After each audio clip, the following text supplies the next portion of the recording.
In my last video, we talked about the privilege we have as leaders of leaving a legacy for the generations that come after us, so that they can see more than us and go further than us. Well, in this final video, I want to talk about our hearts and the importance of us going on a journey of growing in our own emotional health if we want to increasingly lead out of the truth of our identity as sons and daughters.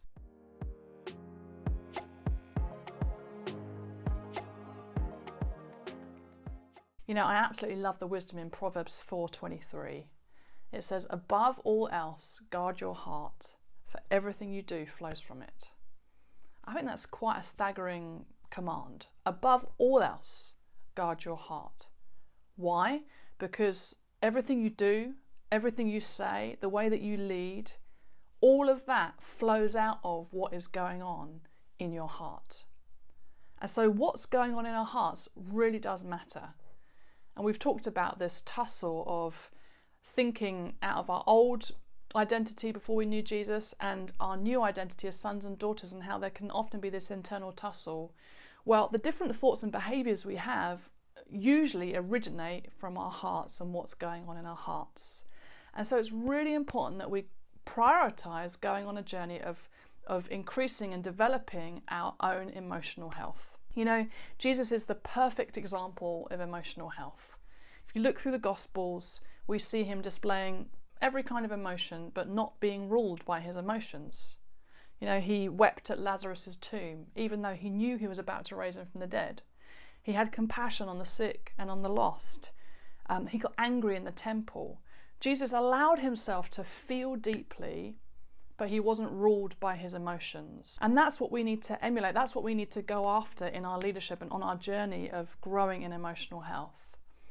And I'm very aware that might not be your current experience. When I talk about emotions, it might not compute to you because you just don't know how to express or how to process or whatever. Well, that used to be my story.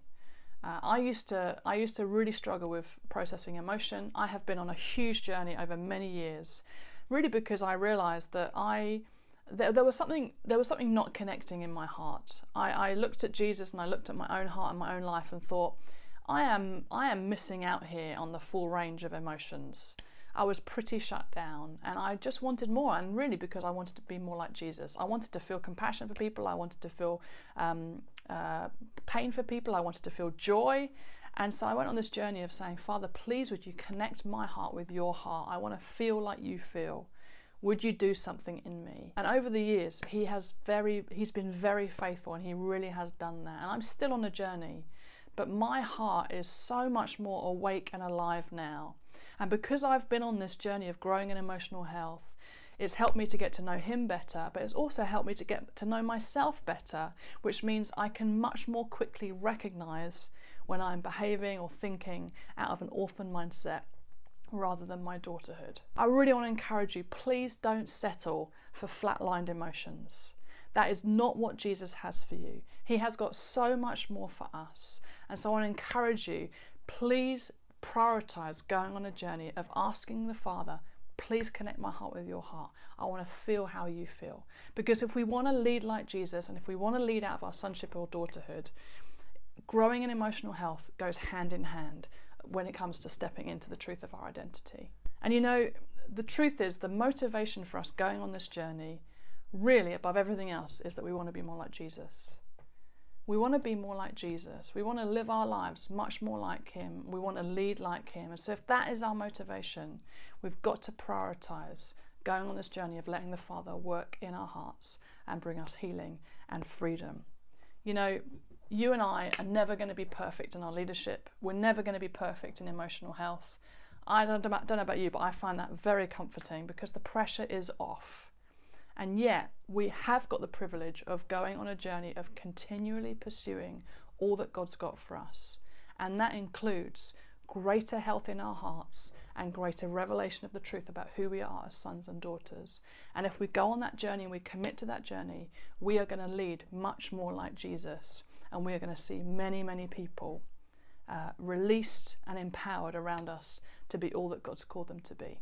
I just want to finish by reading the last chapter of my book that these videos have been all about, and it says this.